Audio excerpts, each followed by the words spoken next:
Wow. Wow. Wow. Wow. This we pretty much expected. We did not expect this. We sure as hell did not expect this. Unbelievable. What a great episode of Raw tonight, right? What a great episode of Raw. We're going to talk about it. Good evening, everyone. Welcome, family. The Don Tony Show returns. This is your post-Raw show, and then some. I am Don Tony. What is today? June 6th, 6/6/22. I saw right before the show went live this very generous 50 spot from James Tutton regarding what transpired tonight with Judgment Day. He says, the Don strikes again. I called Finn Balor joining Judgment Day since the night Finn lost the U.S. title, lost in theory. That is true. But hot damn. Are you from the South, James? Hot damn. None of us thought they'd kick Edge out and so fast. Why do I think they did that? Well, sir, I mean, since it only happened moments ago, I haven't really thought about that all that. I haven't really thought about that all that much. Got to put my thinking cap on. My quick thoughts of it, maybe it has to do with Cody Rhodes being injured. Look, AJ Styles, ever since we started talking about Finn Balor joining Judgment Day, one of the feuds that we really want to see is him versus AJ Styles. Finn Balor versus AJ Styles. Happy 17 months, so fly. Thank you for the kind words. Thank you for the kind words. Oh, by the way, so fly, there's some news about you tonight. Stay tuned. I'll get into it in a moment. I'm sure he knows what I'm talking about. I'm not stupid. Look, AJ Styles versus Finn Balor is a feud we all want to see. Riddle, I think, ultimately gets involved in this, but not so fast. Maybe with Cody Rhodes' injury, and this is just my mind racing. We're not even an hour after that went down. My thoughts is we might have old school versus new school. I know Finn Balor is not new school. I know Damian Priest is not new school. But I think in the eyes of those guys, Edge has already had his time. AJ Styles has already had his time. Maybe Randy Orton ultimately returns if they don't do the turn on Riddle. Maybe we get AJ and Edge and maybe Randy Orton mixed in with I don't know. But I think that WWE really wants a veteran presence on Raw. A veteran. How many times did I say that WWE wants that veteran babyface to represent both brands? When Jeff Hardy, when everything went south with him, especially when they wanted him to do an NXT, AJ Styles stepped up. He was the veteran and helped a little bit. This is almost like what some of the veterans were doing for NXT stars, but to the next level with some Raw stars as well, but younger stars. And I don't mean that necessarily in age. I mean as far as tenure goes. Finn Balor's been there for a while, but I think a lot of us have felt for quite some time that Finn Balor's been stuck in the mud. So I wonder, with Cody Rhodes going down, WWE felt, you know what, we want Edge to be one of those older statesmen. And guess what? Edge versus Damian Priest be pretty interesting. Finn Balor versus Edge be pretty interesting. I'm talking one-on-ones. We'll see what happens. But obviously, no question, Cody Rhodes going down with this injury has shaken things up. Expect the rumors of Brock Lesnar returning sooner than later. Absolutely. Last week, Drew McIntyre issued the challenge to Roman Reigns at Clash at the Castle. Remember this thumbnail that I made? Now, obviously, Cody Rhodes is out of this, and Bobby Lashley will probably replace him. But remember what the agenda was that we talked about that no one else has. Riddle was going to step up and want to face Roman. Drew McIntyre was going to step up and want to face Roman. Bobby Lashley yesterday, kissing the WWE Championship that the fan had, wants to step up and face Roman. Now, the only question is the veteran Randy Orton, or do they possibly revisit Edge? I don't think Edge and Roman Reigns would happen again, but I definitely expect that veteran. Listen, just because Edge was kicked out of Judgment Day and left laying, unless there's an undisclosed injury that we're not aware of, and they needed to write him off TV for the foreseeable future, Edge will still provide dividends for the Judgment Day. Edge feuding with them helps elevate them anyway. So just because Edge was kicked out does not mean Edge stops helping the Judgment Day. Now, obviously, they never prepared themselves for some outro music, because when Rhea Ripley won the main event on Raw tonight, she now faces Bianca Belair at Money in the Bank. They had to play the Judgment Day music. And if you notice, Edge's voiceover at the beginning, his intro, his verbiage, they didn't edit that out. So you actually still had to hear a part of that. That will be gone by next week. I'll be honest with you. I thought tonight's episode of Raw was really, really good. However, I honestly feel that the main event fell flat. Nothing against Doudrop.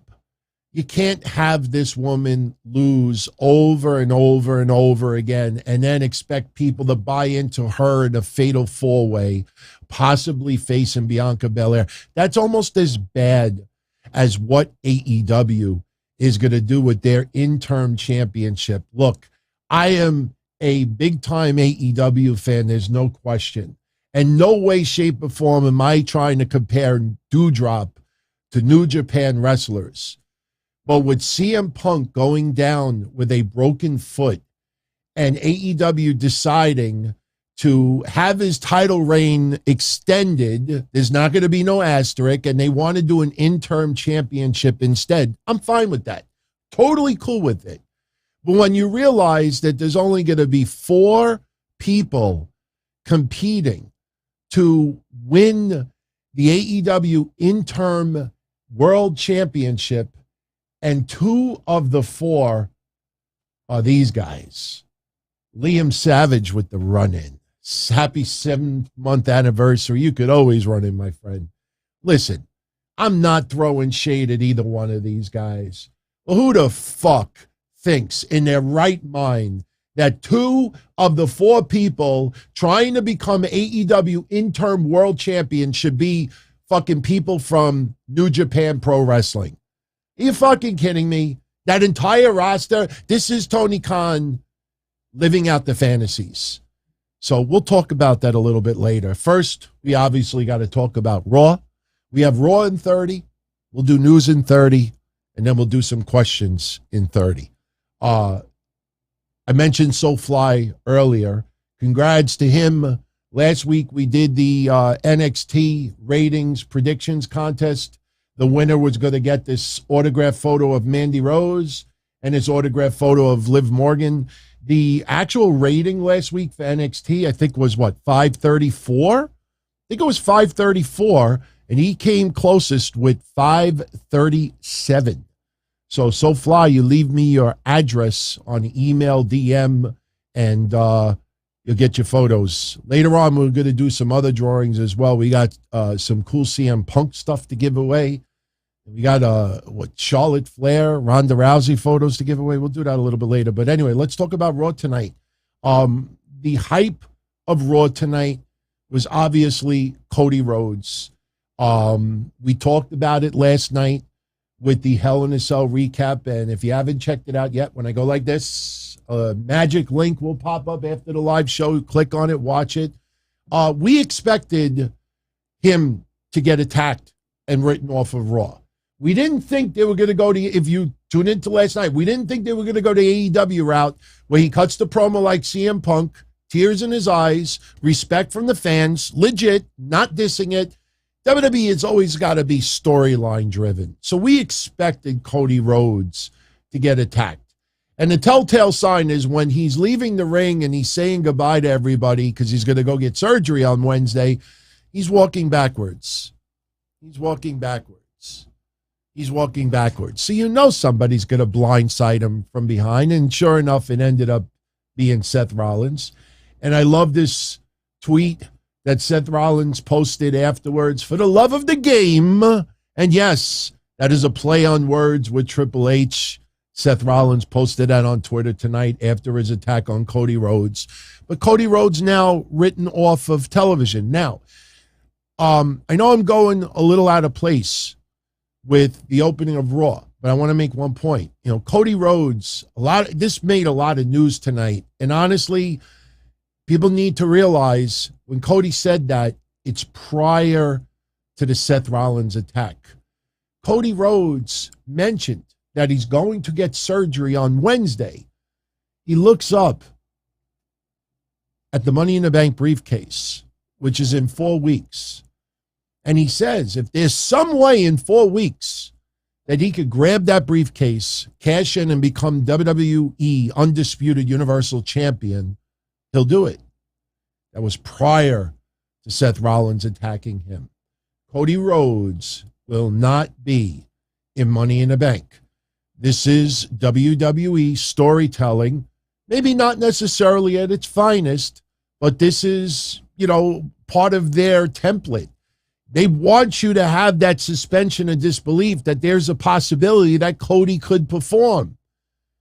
I'm not saying that anybody's going to buy the event or buy a ticket still thinking Cody's going to perform, but never say never. But the Seth Rollins attack eliminates that. And who knows? Maybe Seth Rollins wins that briefcase after all. Anything could happen. But Cody Rhodes comes out. He reflects on last night's match. I watched it again. And I don't know how you all feel, but if any of you out there watched that match 2 times, are you with me when I say, for some reason, it was 10 times better the second time around? Maybe because we saw it, kind of absorbed it, realized afterwards the magnitude and how good this match was. Because you already knew the outcome, because you already knew some of the incidentals, you watch it the second time around, and I appreciated it even more. That match was incredible yesterday. And Cody Rhodes cutting a promo, giving an emotional speech, saying that when his daughter grows up, she's going to see this match and she's going to be inspired. You never give up. And he gives a lot of props to Seth Rollins, even though they don't like each other. Seth Rollins is, without question, one of the best in the game. Seth Rollins comes out after Cody talks about the briefcase. That's why I think Seth may end up winning the briefcase. Because I think in storyline, once Seth heard Cody think that he may come back in 4 weeks and go for that briefcase, Seth Rollins had to put him out of his misery, lay him out, get him off TV, eliminate the possibility of him in Money in the Bank. I think that's where the promo goes next week. Seth comes out, gets on the mic. He says he still doesn't like Cody, but after what Cody did last night, Cody has earned Seth's respect. And this was legit, everyone. The tears that Cody, showed is legit. I am still very privileged to still have my father on this earth with me. I could only imagine the pain that some of you have gone through. And I know one day I will feel that pain. But when Seth Rollins says to Cody Rhodes that right now Dusty is looking down and he is very proud of his baby boy, storyline or not, that gets at your strings. And that was real. And Cody said that the night after WrestleMania, Seth said the night after WrestleMania, Cody came out and wanted to shake Seth's hand, so Seth was returning the favor tonight. Shakes Cody's hand, walks off. Cody's music hits. We get the 12-inch extended version of Cody saying goodbye to everyone. So now you think something's going to happen. Either he gets hit from behind or the lights go out. WWE doesn't make the lights go out all that often. So what happens, as we said before, Cody goes up the rampway, but he's walking backwards. And here comes Seth Rollins with the sledgehammer, lays out Cody, rips the shirt off, exposes the bruising. I didn't pull up the pictures, but, I'm shocked at how many people forgot when Triple H tore his bicep not too long ago. Tore his pec, I should say. Because Triple H went on social media and showed the pictures of the bruising, and it's not as intense as Cody's, but it's the same areas. So, we've had wrestlers tear pecs before, and we have seen the bruising. Difference is we usually don't see them fight in hell in a cell a couple of days later, but, the bruising we've seen many times before. So anyway, Seth Rollins lays out Cody. We go to commercial, we come back from commercial, and Cody refuses medical attention, and the crowd is cheering for Cody. We're already at the 8:30 hour. So this ate up half an hour worth of time, but excellent way to start off Raw.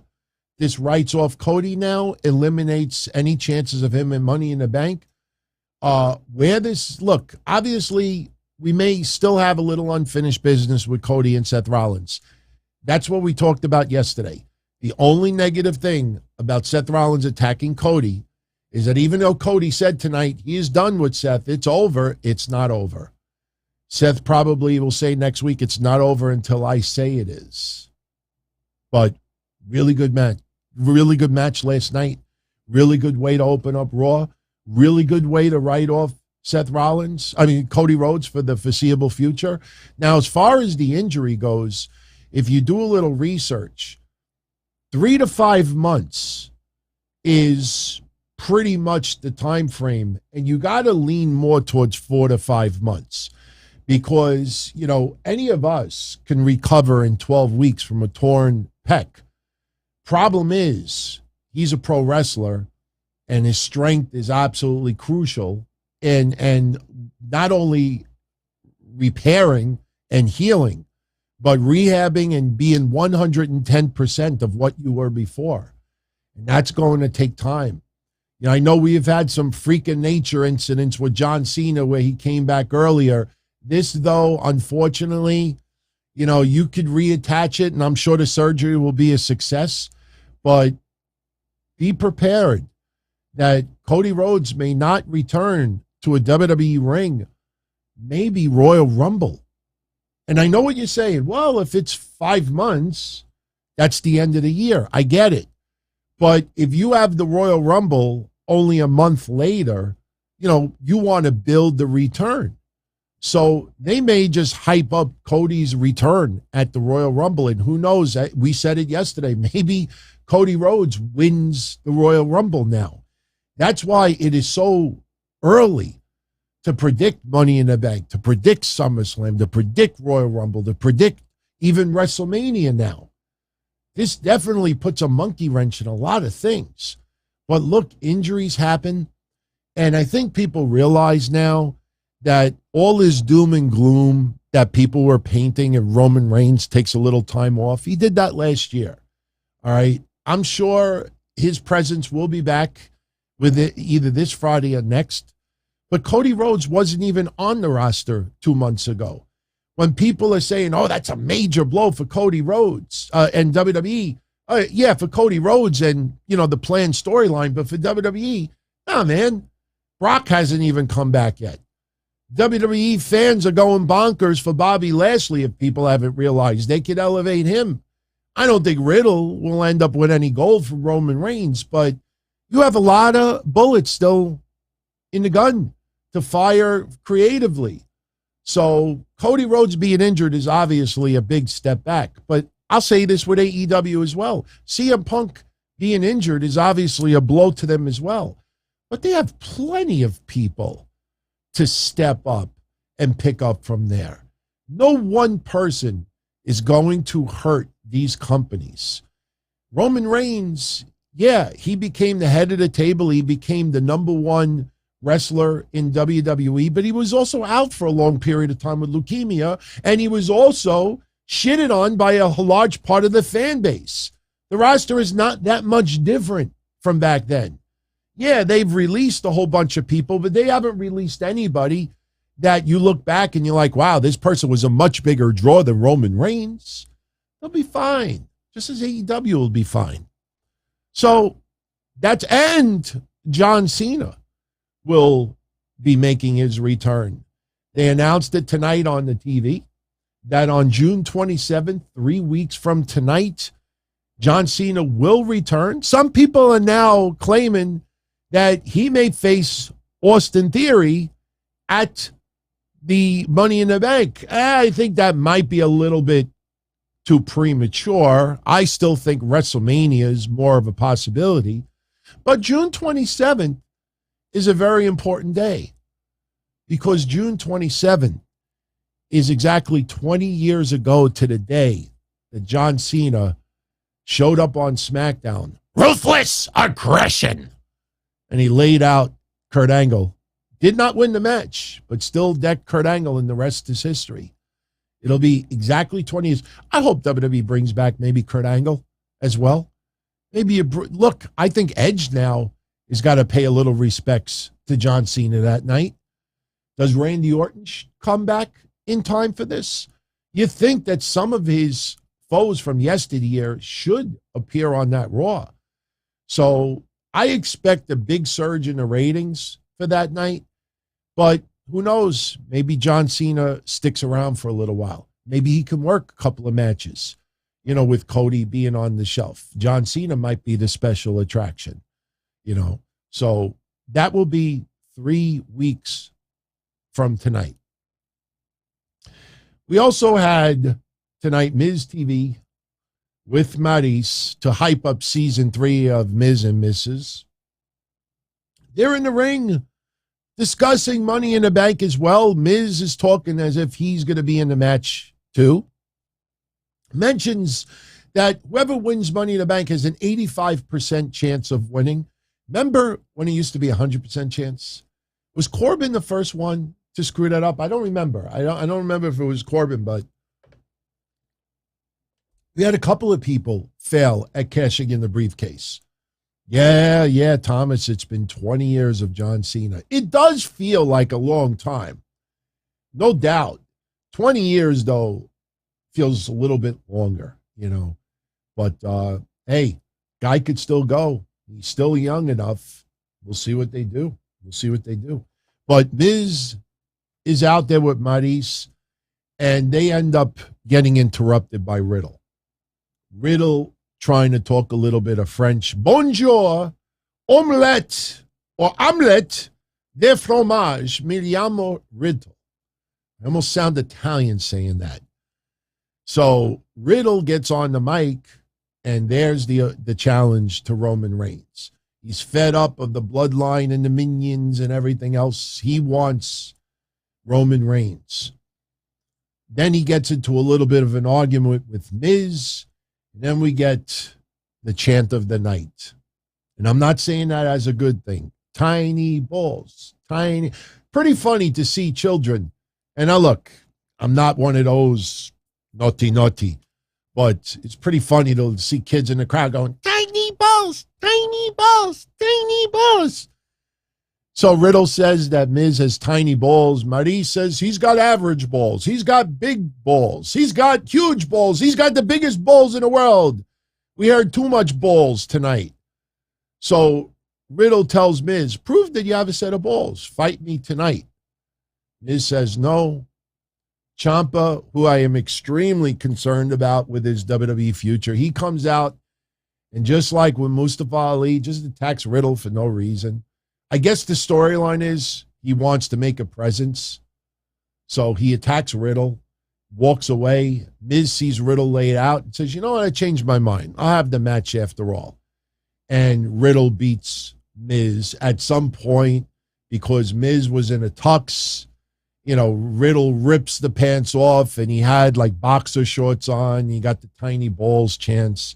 It was a fun segment. I mean, the crowd absolutely loves Riddle. But, this was more just to plug Miz and Mrs. So, all right.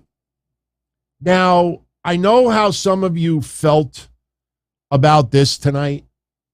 We had the Street Profits over and over and over, getting championship contenders matches, facing RK Bro, losing to RK Bro. Yes, they beat them once, but then they got the opportunity and then they lost. And then they were in other matches and they lost. And now because RK Bro are not champions anymore, they get a championship contenders match. And what happens? Somebody's got to face the Usos for the time being. They win. And they win by countout. Usos don't get pinned. Basically, this is your typical Uso Street Profits match we've seen before, which is a whole lot of fun. We get your quintessential, beautiful-looking frog splash from Montez Ford. And, you know, if he would have lifted his arm, he might have been able to slap that briefcase on the way down. That's how high he gets. But after Montez Ford hits the frog splash on Jey Uso, they start brawling outside the ring. You get a little bit of a distraction. Riddle arrives, and what happens? Montez Ford runs back in the ring at 9.5 with the referee count. Usos don't make the bell. They win by countout. So in the future, we will have the Usos versus the Street Profits for unified tag titles. Again, you know, this is why the belts are unified for the time being, because there aren't enough top-tier tag teams, not named the New Day, that could take on the Usos. You keep going to the same people over and over and over again. It does not feel like Los Lotharios has been built up at all. It doesn't feel like Sheamus and Ridge Holland is a tag team that WWE really wants to push. Butch should be just on his own, technically. You know, there's other tag teams as well, but no one who is a viable threat right now for the Usos tag titles. So you unify the titles. You know, if the Usos were only SmackDown champions, then what happens? What would we be seeing on Raw right now? Alpha Academy versus the Street Profits. Street Profits versus Alpha Academy. Maybe Riddle teams up with Nakamura again. You know, now we'll probably see Finn Balor and Damian Priest as a tag team. Sure. But up until tonight, that wasn't a possibility. So this is one of the reasons. The unified tag titles will not be permanent. By the end of the year, it should be split back up. They'll know when the time is right. And look, give props to Riddle. Give props to the Usos. They're working both brands. Them getting paid overtime right now. Because WWE figures, you know, we could release 150 people and we'll pay a handful of people that are willing to work both brands, and we'll also reward them in the process. So these guys are making extra money. Yeah, they're probably getting paid someone else's salary who was let go. But the flip side of it, you don't have enough tag teams to really have two divisions, two strong divisions right now. So the Street Profits, they get the win, they get the future shot. Now, something that I really want to talk about, and this is something I was going to wait till the end, but let's bring it up now. What a missed opportunity tonight for WWE and Becky Lynch. When Becky Lynch took on Dana Brooke for the 24/7 championship. If anybody that didn't tune into Raw that's hearing this for the first time, yes, you're hearing this correctly. Becky Lynch took on Dana Brooke for the 24/7 championship, and she lost. You want to know what the big missed opportunity was tonight? And I honestly believe each and every one of you out there is going to agree with me what I'm about to say. This was my mind racing earlier. Becky Lynch, if you remember the opening promo last week on Raw, that she was very hesitant about appearing on Raw without her gold, without her baby, without her precious, my precious. They could have done a storyline tonight that Becky Lynch is so desperate to have gold that she'll even take the 24/7 championship.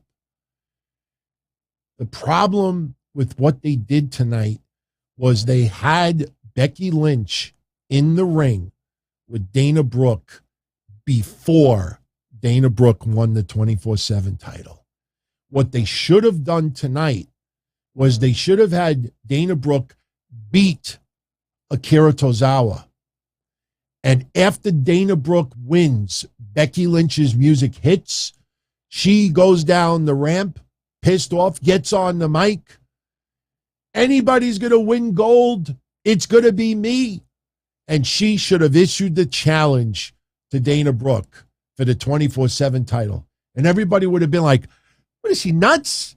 She's one of the greatest women's champions. 24/7 title? Yes. You're so desperate. It's like walking in a desert. You got no water. You need that water. You want that water. You crave that water. You're desperate for water. So you'll drink anything. There could be a standing puddle of water with flies all around it. That's what they should have done tonight. What a missed opportunity by WWE. Somebody in the back probably had some idea of what they wanted to do, but they missed it. They missed it. Because if you're going to have Becky Lynch take on Dana Brooke, because remember something, when Becky was in the ring with Dana, she had no idea that Tozawa was going to come out. Remember, it was just going to be a one-on-one match. Next thing you know, Tozawa comes out, the rest of the 24/7 crew comes out, and that's how this all went down. They should have let Dana Brooke win first, and then then Becky comes out. Yeah, Asuka came out anyway and cost Becky Lynch the match, but what a missed opportunity. It's not the rise and fall of Becky Lynch. That's the storyline. She's so desperate for gold. Remember, she was walking around right after WrestleMania with a replica title. People saw her walking around with a replica title. That's what they should have done tonight. She's so desperate for gold, she'll even go for the 24/7 title. They didn't do it. Missed opportunity. She ended up having a 24/7 title match, but that's not the reason why she was out there originally. What happens? Match lasted 2 minutes. Asuka comes out. Becky gets distracted by Asuka. Dana Brooke goes for a pin. Asuka holds Becky Lynch's leg down so she can't kick out. Referee, I don't think it would have mattered. It's the 24/7 title. It's no right? I don't think there's any disqualification. I mean, we've had disqualification, but would Dana have been disqualified? I don't think so. So, yes, look, Mike, the 24/7 title is junk. WWE's not going to admit it's junk, but it's junk. But still, in the fans' eyes, oh my God, she's that desperate. It's like somebody who has to be in a relationship with someone. And because they hate being alone, they get involved with the lowest of the low just to feel like they're with somebody. You know, there's so many different scenarios. So they blew that tonight. Let me know how you think about this, because when I saw that, I was like, oh, WWE. And I didn't tweet it because it would have taken me too long to write it. And you know what happens. Somebody will copy my tweet, and they'll post it and get 5,000 likes. Like, hey, you're a genius. So I'd rather be a genius towards all of you, not social media. So, all right, Bobby Lashley comes out, huge pop. He talks about how good it felt to put MVP in a hurt lock yesterday, and he's ready to move on. And before he could even address what his future plan should be, didn't actually call out Roman Reigns tonight, didn't get a chance to. Theory's music hits. And Theory is like, you're stealing my spotlight. You're stealing my time. And Theory says, Lashley, you needed someone to beat these guys yesterday. I needed nobody. So the next thing you know, they're arguing whose ring it belongs to. They're arguing who has the better bicep. Hey, I got... maybe I'll go like this. Hey, everybody. No. They're arguing who has the bigger bicep. And then Lashley says, hey, how's about we have a match? By the way, you put that title on the line. And Theory starts running down. It's too scripted. You know, there's no question you have beaten some of the greats like Brock Lesnar and Randy Orton, but you've never beat me. It's too scripted.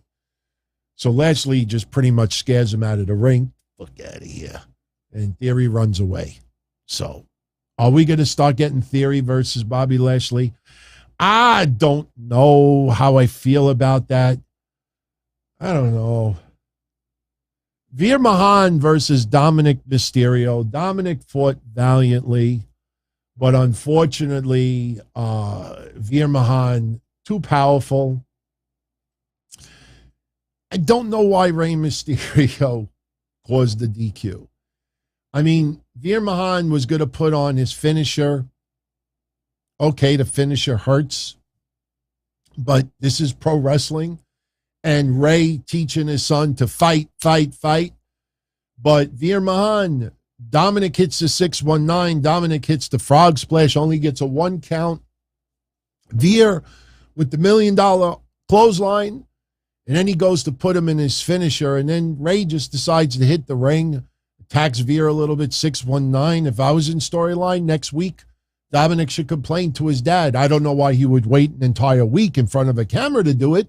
But he'll say, Dad, I really appreciate what you did for me, but, I could have finished the match myself. Oh, okay, son. So go fight him again.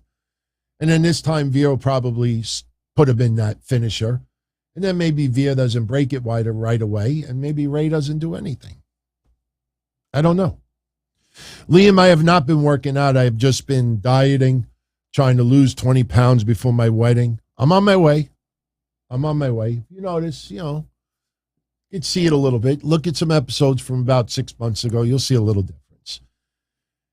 So, Veer Mahan wins by disqualification. So now we get what we have been waiting for. Early on in the night, we find out that there is a new member of Judgment Day. So important that WWE had a countdown clock, similar to what they were doing with Cody. Countdown to the Judgment Day's new member. And we get it at the 10 o'clock hour.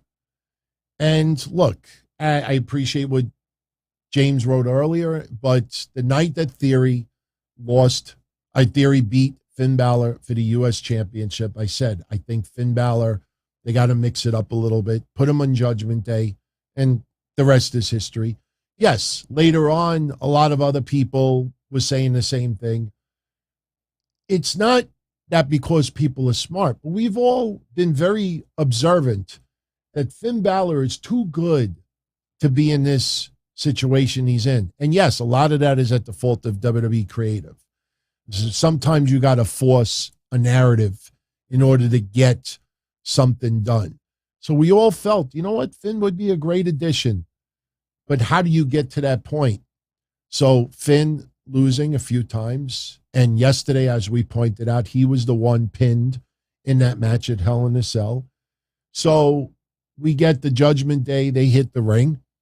And first we get Rhea Ripley, little bit too choreographed as well. But, she's still finding her place and she's doing a good job. I can't criticize her.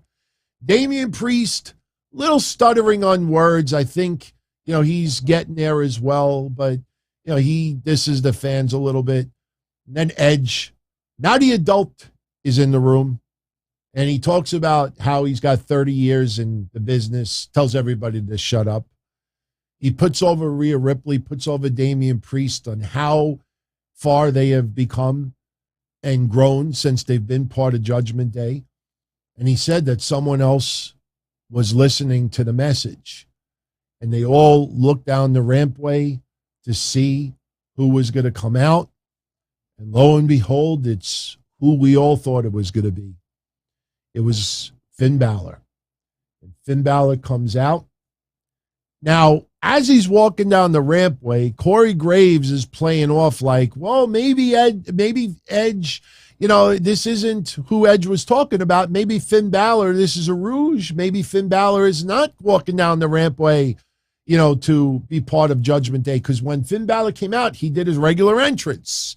I can't do it too perfect because then I'll hit microphones and we'll have a disaster. But he does his whole entrance and the crowd is doing it with him. But as soon as he enters the ring, he's smiling. Judgment Day is smiling. And sure enough, Finn Balor shakes his hand. And we realize Finn Balor is now a part of Judgment Day. So Finn Balor gets on the mic and he says that he's sick and tired of what's going on. Edge admits that he was surprised to hear from Finn Balor. And Edge, little seed planted early on, that Finn Balor originally reached out to Damian Priest and Rhea Ripley. So they had a conversation that Edge was not aware of. Finn Balor now has clarity. He thanks Rhea Ripley and Damian Priest for helping. He was very impressed when Rhea Ripley stood between him and Edge last night. If you remember when he wanted to hit the coup de grace, Rhea Ripley just stood right in front of Edge. Finn Balor focusing, you go back and watch it, focusing just on Rhea Ripley and Damian Priest. He realized that they all have a lot in common.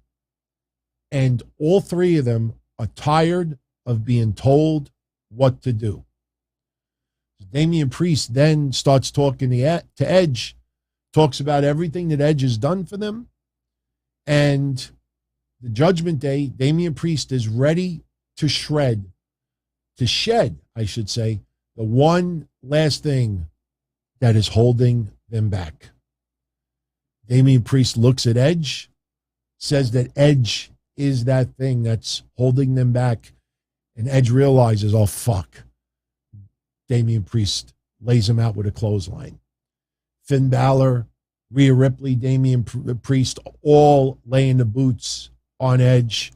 Edge tries to fight back, but the numbers were not in his favor. Unfortunately, AJ Styles busted open really bad yesterday, was not at Raw tonight. Unfortunately, no one else in the back decided to come out and make the save. Not even Gulak. I know. Storyline, everybody's out getting ice cream. So they drag Edge outside the ring. Damian Priest hits the razor's edge through the announcer's table. And then they rip off a piece of a chair. They get back in the ring and talk about a visual. Rhea Ripley taunting Edge. Edge seeing his life before his very eyes. Finn Balor with the piece of the chair in Edge's mouth, just pulling back like a crossface. And then the final nail in the coffin. They hit Edge. That doesn't look good. That looks better. They hit Edge with the concerto. So now if you look at it, technically, I guess Edge should be out of action until maybe Money in the Bank or a week before. I don't know. But they destroyed him, put him on a stretcher, taken out. We will not see Edge, I believe, for the foreseeable future.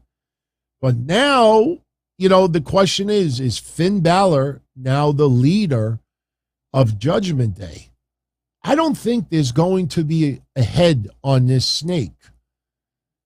In fact, if I was Judgment Day going forward, maybe they should change their name. Think about it. Judgment Day was a name created by Edge. Obviously, it's got the history with the pay-per-view. Do they keep the name? That's a question we all need to think about. Do they come out and have a clear-cut leader, or is everybody equal? These are questions that I guess, should be answered, and I believe will be answered in the very near future. But my, oh my, none of us. Listen, anybody that you come across that now says, oh, I knew all along they were turning on Edge, just politely say, good for you. Good for you. And then just walk away. And they'll be like, that's all I get? That's all I get? I don't get a little bit of, bodily fluids to the face in appreciation? Really, really good twist. I don't care how much you dislike WWE. You have to admit, this was a really, really good swerve. We don't get swerves, not named Strickland. We don't get swerves like this much ever anymore. You know, I'm not comparing this to the House of Black, you know, but this certainly wasn't a Julie Hart joining the group. We don't get swerves like this pretty much ever anymore in wrestling. So this was great. If it was sped up, because I think a lot of people will be left tonight, why'd you do it so fast? Why so fast? Why not build a little bit of animosity towards Edge? So I don't know why they went on the fast track. But again, maybe Edge needed some time off. I won't be surprised if we hear, maybe it has nothing to do with injury. Maybe it's something personal with family. Maybe he needed time off and they wrote him off of TV. Maybe they expedited it because of the Cody injury.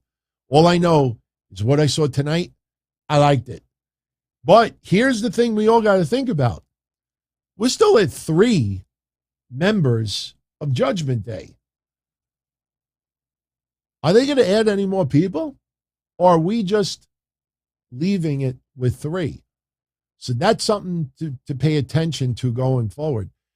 You know, a lot of people think that Ciampa should have been part of this group. You add Ciampa now, you only have 4, not 5, because Edge is no longer part of the group. So we will see what happens. We'll see what happens. Omas destroys Cedric Alexander in about 40 seconds, and then a really weird, just sloppy, I think is the best way to put it. Omas and MVP aren't even outside the ring yet. Here's Kevin Patrick standing near the back of the arena, and he introduces the Dirty Dogs. Dolph Ziggler, Robert Roode, they are back. And, you know, MVP and Omas aren't even walked down the rampway yet. So MVP gets on the mic. He's like, you know, don't disrespect us like that. It just felt forced and unnecessary. The next thing you know, Dolph Ziggler super kicks MVP. They run to the back. Omas and MVP chase them. So is this their way of feeding Omas 2 more people? I didn't like the segment at all. Zeke beats Otis with Chad Gable in his corner in a very, very quick match. After the match is over, Ezekiel is talking about a rematch with Kevin Owens. He wants one more match with Kevin Owens. Kevin Owens goes down the rampway. First, he's like, are you nuts? I just beat you. And then Kevin Owens like, wait a minute. No. Yeah, I'll fight you again on one condition. You admit that you're Elias. You admit to everyone that you're Elias. So Ezekiel, a little hesitant, looks at the crowd, thinking about it. And Ezekiel admits. He says, I am Elias. Kevin Owens, ecstatic. You got your match. See, you're a liar, you're a liar, you're a liar. And Ezekiel then says, oh, I took a page out of your book, and I'm not Elias. I lied. So next thing you know, he kicks Kevin Owens, lays him out. Kevin Owens gets out of Dodge, and somehow the match is still on for next week. So, yeah, I agree with you, Mike. I think Ezekiel may end up getting the win next week. So now we get the main event that we were talking about earlier. Sorry. We have Alexa Bliss versus Liv Morgan versus Doudrop versus Rhea Ripley. The winner takes on Bianca Belair at Money in the Bank for the Raw Women's Championship. This match was flat, in my opinion. Crowd didn't seem really into it at all. I don't believe it's a case that they were just drained from the Cody stuff, drained from the Judgment Day stuff. This didn't have that urgency. It didn't have that star power. You take away Becky, you take away Asuka. Again, no disrespect to Doudrop, but the way she's been used the last couple of months, she's a non-factor. I don't think anybody really expected Alexa Bliss to be taking on Bianca this fast. Liv Morgan, I think, was the odds-on fan favorite in this.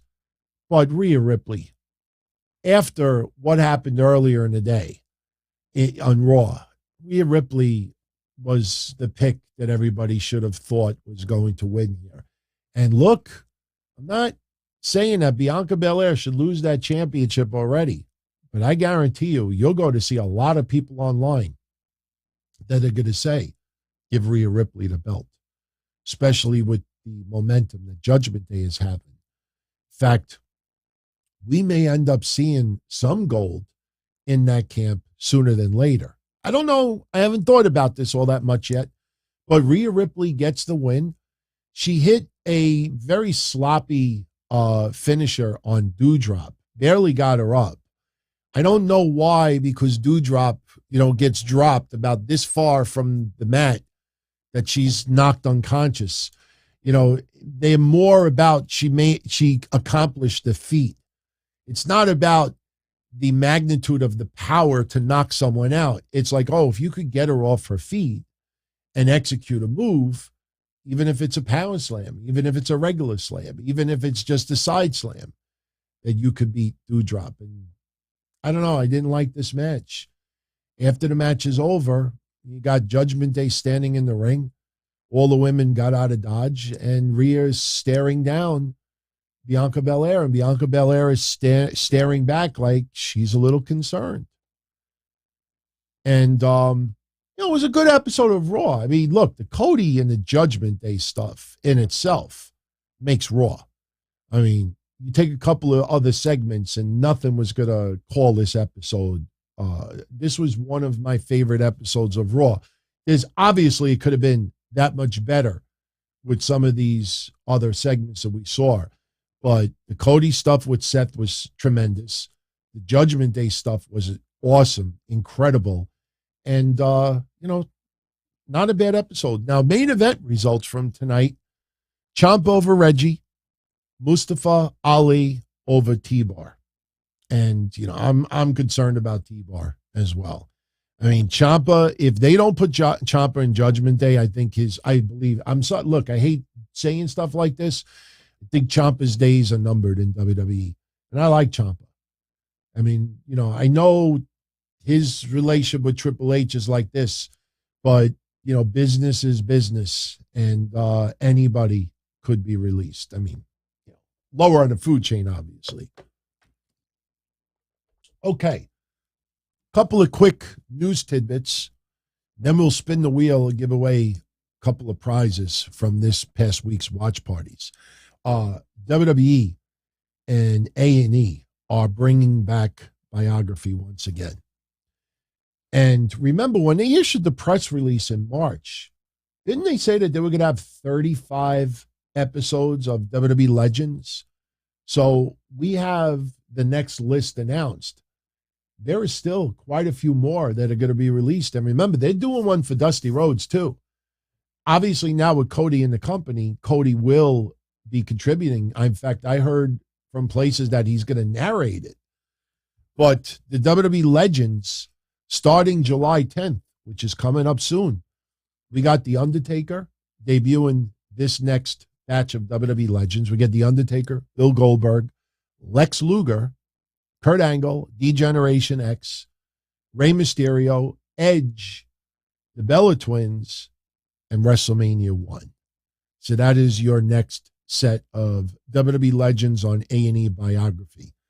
They also announced on July 10th, they're going to be releasing WWE Rivals and Freddie Prinze Jr.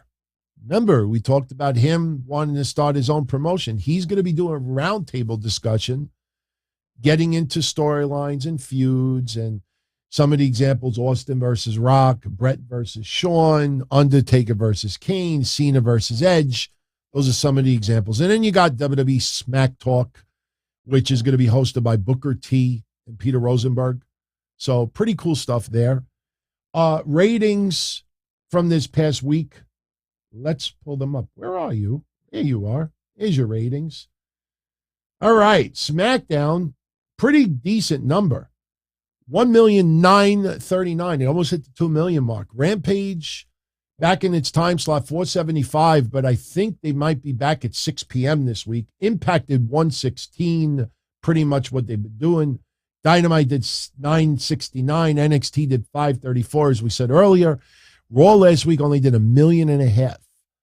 I expect that to go up to 1,750,000. Could they hit 1.8 million? That would be surprising. But I think 1,700,000 plus, definitely possible for Raw this week. Now, let's briefly talk about the situation with CM Punk and AEW. I have some good news. Oh my God, I should have said this earlier. For all of you out there that have been asking me to bring back a Wednesday night show after AEW Dynamite, I have some good news and I have some bad news. It's not necessarily bad news. The good news is this Wednesday, I will be returning. Wednesday night Don-O-Mite returns Wednesday night, 10:05 p.m. Eastern, right here. The bad news is, I think ultimately what we've been doing on Thursday, we will be doing on Wednesday instead. One of those days I got to take off. It's not just recharging batteries, but I spend time with my family. Wednesday or Thursday is the day that I always do it. So if people want me back here on Wednesdays, especially after Dynamite, to do a show dedicated to AEW and NXT, then that means Thursday is off. So this week, Wednesday definitely returns. And do not forget, I could tease it now. It'll be official in a little more than 24 hours. Wednesday, June 8th, I will be on Pro Wrestling TV. The first, they said I'm a reaction show. I never looked at it like that. I thought I just opine, I give opinions. We cover news, obviously. But, you know, when I was approached by BlueWire to have my audio shows there, I mean, obviously, if you go to that channel, I am amongst royalty. You look, I mean, everybody there is a big-time show. You go to Pro Wrestling TV, and they've only been around for about 2 months, and I am once again around royalty. This is big. It's huge. And I've been teasing, yes, I am controlling my narrative. There was some very interesting things made in the discussion outside of my shows. I don't want to make any promises. I'm not saying I'm going to be doing more, but starting Wednesday, all of my video shows will be available on Pro Wrestling TV. Go to my Twitter, go check out the link. Go install the app, whether you have Roku, Samsung, iOS, TV. You're going to see my shows everywhere. And this is a pretty big deal. And the cool thing about it is, you know, and I'm not saying this to be a dick, but, you know, I didn't reach out to Blue Wire. I didn't reach out to Pro Wrestling TV. And the reason why I'm saying this is a message to each and every one of you out there that either do shows, want to do shows, or expect to do shows. Never underestimate who is watching. You never know who is watching. And you know, after doing this 25 years, you know how good it feels to have Pro Wrestling TV or Blue Wire approach me and say, yeah, we've been watching your shows. We love your energy. We love your style. We love what you do. We love your relationship with your audience. I refuse to call everybody fans here. I call everybody friends and family. I've been doing that since 1997. And they asked me, would you like to be part of our network, our family? So that is the awesome thing about it. Now, you know, right now it was supposed to be just the Monday show and Saturday. Originally it was supposed to be just the Saturday show. But when Mish left, and Mondays became just me, that's when Pro Wrestling TV said, no, we want Mondays too. So the deal ended up being bigger than what it originally was. Originally, you had just had the Saturday show there. But now, since I'm solo, not Solo Monster, but solo, everything is going to be there. So Wednesday, I break my cherry. I can't freaking wait. And this is all because of you. And I'm not saying that to kiss your asses. You know, everybody that wants to fuck with me will just look at YouTube and say, oh, you only get 4,000 views. They don't understand that 90% of my audience only enjoys the audio part because I did that for 23 years. Not everybody wants to see my face or my fake biceps, you know? So this is awesome. And it's an opportunity that I wasn't going to pass up. So Wednesday it all begins. So Wednesday, join me here. We will have some fun. Now, all right, let's talk briefly about CM Punk. Obviously on Rampage, there was a lot of confusion. He was relinquishing the title, and then he relinquishing the title. He has a broken foot. It requires surgery. Now, I don't believe it's the ankle. I don't know for 100% certainty. If it's the broken foot, they probably have to reset a bone. Might have to get pins put in. I'm not saying permanently, but they may have to put pins to hold something in place. When I had my car accident in 1996, I had to get 2 pins in my toe. And for about 6 to 8 weeks, I had 2 pins sticking out of my toe. I could not put a shoe on, obviously. So I don't know to the extent of how involved this surgery is for CM Punk. But from what I have been told, it's not tremendously serious. His out of ring time, they're estimating 2 to 3 months. So it's not, I don't want to compare the injury to Cody's. Obviously, Cody's completely torn off the bone. It's, very, very serious injury. But CM Punk, this is more of just the bones healing. He should still be able to work out to some extent. Obviously, can't put weight on that foot. But CM Punk, right now, the early word is that he'll be out 2 to 3 months. Believe it or not, that's not that long. Especially that AEW does not do pay-per-views every single month. Let's be honest.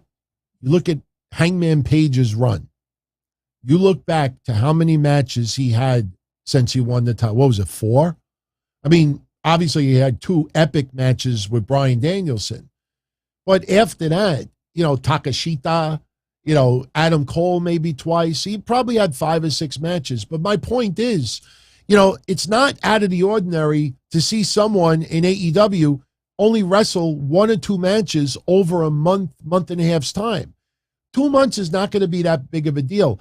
And trust me, I guarantee you, CM Punk will be shown on TV. He will be doing guest commentary. CM Punk will still be involved in the product, even though he can't step in the ring. We'll probably even see some heels kind of tease CM Punk because CM Punk can't wrestle right now. And maybe someone will try to bait him to fight in the ring, even though he can't. Maybe to do some type of, no, don't do it. So it's not going to be a tremendous amount of time. So, look, CM Punk, it's an unfortunate injury.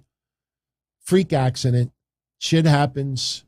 As much as we complain sometimes about some of the behavior of CM Punk or his verbiage outside of the ring, especially towards some fans, as we talked about before, you don't want to see anybody injured like this.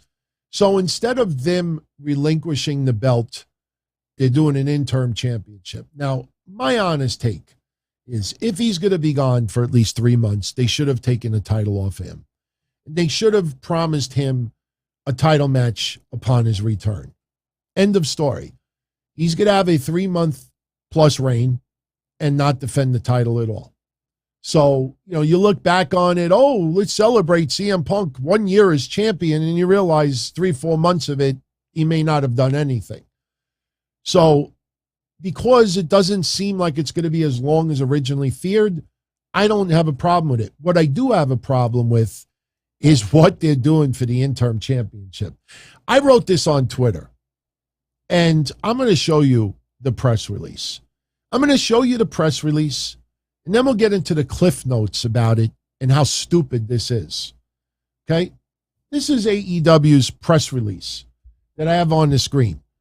And they decided they're going to do an eliminator series. Take note that it's not necessarily a tournament because there's only 4 people that are going to be involved with this. And this is how they're doing it. And I'm going to read it for you word for word. The multi-stage eliminator series will feature an exciting battle royal featuring many of the top competitors in AEW, which will open a broadcast of AEW Dynamite live this Wednesday, June 8th, in Missouri, with the winner advancing to compete in the main event. So if you follow it so far, they're going to open up with a battle royal. The winner of the battle royal will fight again Wednesday in the main event. The same night, the winner of the battle royal will meet former AEW World Champion and number 1 ranked Jon Moxley in an eliminator match in the main event of Dynamite, with the winner advancing to compete for the interim AEW World Championship at Forbidden Door on June 26th. Meanwhile, on June 12th, at New Japan Pro Wrestling's Dominion, we will have Hiroshi Tanahashi take on Hiroki Goto, and they will face off in an eliminator match for the interim AEW World Championship, with the winner advancing to Forbidden Door on June 26th, live on pay-per-view. The winner of AEW's June 8th eliminator match will face the winner of New Japan's June 12th Dominion match at Forbidden Door June 26th to crown the new interim AEW World Champion. And it goes on and on and on. When I saw this, I thought about people that I used to hang out in the past that were stoned, that used to love smoking weed. As you read this press release, you see how long this shit is. Doesn't this remind you of someone? You're hanging out with someone. You're not stoned, but they are. They smoked a couple of doobies. And you're just sitting around and you're having pizza. And like, hey, Joey, you want a piece of pizza? Yeah, I have a piece. And he's looking at the pizza and he's like, bro, do you realize that how much is involved to make pizza? You have all these fat Italian women in Italy and they're stepping on the tomatoes. And then because of the tomatoes, then they got to put it through this puree process. And then they got to grow all these herbs and spices in the garden. And then they take that and then you got to milk cows. And then the milk somehow magically turns into cheese. And they talk for a fucking hour about how to make a piece of pizza. Why don't you just fucking say, AEW, we're going to have a battle royal. The battle royal winner faces Moxley, and then Moxley faces the winner of Goto and Takeshita at Forbidden Door. Why are 2 of the 4 people in this New Japan pro wrestlers? This should be Hangman Page. This should be Jon Moxley. This should be Bryan Danielson. This should be Eddie Kingston or someone else. Those 4 but it's Forbidden Door. We have to have Japan take on America. Fuck you. This is a special circumstance. I couldn't believe that when I saw it. You're having 2 of the 4 people in this tournament wrestling from New Japan. I'm sorry. You look on social media right now, you see all these people, oh, this is going to be an amazing match. Obviously, it's going to be Moxley, or obviously they're not going to have New Japan have a champion for AEW. It's going to look bad on the run. Then why the fuck you put the New Japan wrestlers on it anyway? How awful is that? What? Because Wrestling Observer, who loves Japanese wrestling, I love Dave Meltzer. Why? Because they'll give coverage. Because of the fake marks on social media that will turn around and say, oh my God, Goto, look, this is real. You see the goosebumps? This is real. The fuck out of here. It makes no sense. You're doing rankings.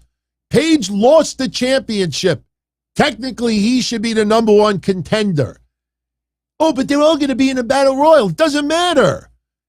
1/2 of this match to crown the new interim champion is somebody from New Japan. Tell me that fucking logic. There is no logic in that. That is as illogical as Maki Ito being in the Owen Hart Memorial Tournament. Just listen, let's call it like it is. If you notice on social media, when I call things out, 99% of the people out there do not react to it. Because if they hit that like button and you see other radical AEW fans, how could you like that? You agree with that? Oh, so you're not really. That's what goes on. You can't express an opinion. So people will just, oh, this is an epic, amazing, unbelievable. Oh, it's going to be a 5-star match. It doesn't fucking make sense. Nobody in New Japan Pro Wrestling, unless they've been wrestling in AEW for an extended period of time, they have no business being in a tournament to crown an interim championship. I don't give a shit. Well, CM Punk chose those two wrestlers. I don't care if Jesus Christ came down from the cross. I don't care if Allah, I don't care if the Lion King, I don't care who the fuck it is, comes down and says, Goto, Takashita, Gaganita, Gotabota. If they're not AEW wrestlers, you're putting a slap in the face of all of those fucking wrestlers that compete. Makes no sense whatsoever. And nobody out there has the balls to say that because, oh, I can't criticize AEW. That is awful. That is stupid, and it is asinine. You have wrestlers in your company that eat, bleed shit, and bleed and shit again, AEW. Oh, but they're all going to be in the Battle Royal. Doesn't fucking matter. Just stupid. Absolutely stupid. Totally illogical. Illogical. Yeah, but it's Forbidden Door. AEW's got to wrestle, New Japan wrestle. Well, then, you know what? Don't fucking do the match at Forbidden Door. People are going to go to Forbidden Door and they're going to watch Forbidden Door no matter what. Nobody in New Japan should have the privilege of becoming AEW interim champion. And even if they do, you think they're going to fucking stay in the United States for the next 3-4 months? In the end, neither one of them are going to win the belt. What the fuck are you putting them in there anyway? Very, very stupid. Very stupid. Yeah, so here's the Cliff Notes, everybody. There's your press release in 3 sentences. Battle Royal to kick off Dynamite. Winner faces Moxley. Gets a shot for the interim title at Forbidden Door. Faces a New Japan guy. There's your Cliff Notes. The fact that Tony Khan had to go on Twitter and explain why Jon Moxley is the number 1 contender should tell you why this is wrong in the first place. Because he had to announce Jon Moxley in the main event of Dynamite. That's why he did it. He had to announce a name in advance, try to get that rating. That's the only reason why that's done. Because if he didn't announce Moxley in the main event, what he could have done is Battle Royal. The 2 remaining participants in the Battle Royal face each other later on. Moxley could have been in that Battle Royal. Someone else could also have been in that Battle Royal. And the final 2 people in that Battle Royal is Moxley and the other person, and then both face each other later on in Dynamite. But because he had to get Moxley's name out there to pop ratings, he had to explain. That's the facts. That's the facts. And I'm not yelling at you all. I'm just frustrated because that's stupid. That is stupid.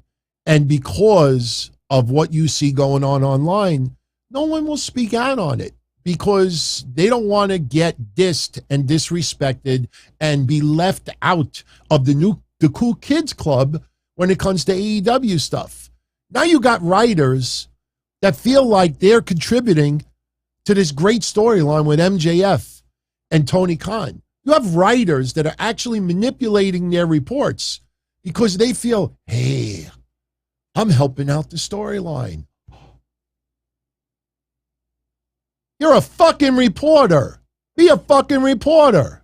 If you don't want to be a reporter and you want to do that instead, then don't do both. That's awful. That's awful. All right. Quick. We talked about Jake Atlas last week being arrested. We got into what happened, Obviously, most of you by now know who he was romantically involved with and who this incident involved. I have from a very, very reliable source. Now, look, I'm not the court system, and I'm not trying to jump a gun and say what the court is going to do and not going to do. But from what I understand, that right now, what's going on with Jake Atlas at this point is paperwork. He has to go through a process. By the end of June, it is most likely these charges will be dismissed. Jake Atlas does not have a criminal history. There was alcohol involved. It's not, a justification, but this is not normal of the actions of Jake Atlas. To call the cops, obviously it was a scarier situation than you would think. The way we read the report last week, it sounded like something from the National Enquirer. It sounded like a steamy sexcapade thing. But in the end, it's expected that Jake Atlas, the charges will be dismissed against him. It hasn't been dismissed yet, but at this point, they have to go through a process. I've been there, I've done that. We talked about that before. And I unfortunately had to wait several months before everything got tossed out. Even though the court knew, even though the lawyers knew, even though the cops knew that my ex lied. They heard the recorded conversation. And still, I had to sit and just suck it up and bite my tongue and gnaw at my teeth and wait until they said, okay, everything's closed. There's a process, just like Tammy Sitch. When Tammy Sitch, and it took that many weeks before they arrested her, we talked about it. When I had that conversation with Mish that time, he said, couldn't they have just simply blood test result 3 days later and, you arrest her? There's a big drawn out process when you go to courts, especially where she can end up in jail for 20 years. The courts want to make sure they did not take any shortcut, because any high-paying lawyer could pick up on that, expose that in court, charges thrown out. So we'll see what happens. We will see what happens. All right. We'll take questions in a moment. What I'd like to do, take only a minute. This past Friday, we had a Rampage watch party.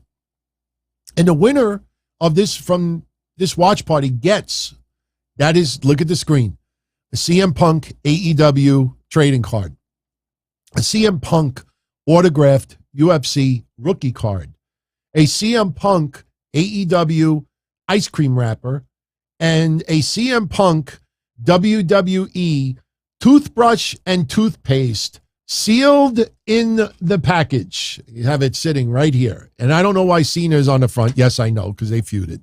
So somebody that was hanging out with us and active during the watch party is going to win that in a moment. The other giveaway was from the SmackDown watch party Friday, and someone is going to win that autographed photo of Ronda Rousey and that autographed photo of Charlotte Flair. Now, I will tell you that tomorrow's watch party, which is for NXT, what we are going to give away is we're going to give away this beautiful photo of Bianca Belair that is from WrestleMania. If the outfit looks familiar, you will get that autographed photo, and then you will also get a Becky Lynch photo. I'm going to let the person choose. Do you also want a WrestleMania picture of Becky before she lost that championship? Yeah, we actually got photos from WrestleMania autographed. I tell you, the person who is hooking me up from WWE, when people say, wow, you're giving away a lot of stuff from WWE, they must have given me about $2,000 worth of signed photos. I mean, every week or two, I get an envelope in the mail, I open it up, and I'm like, holy shit, look at all this stuff. So, because they know I'm not going to put it on eBay. I'd rather just give it away here. So somebody tomorrow who joins us live, and remember, there's no purchase necessary.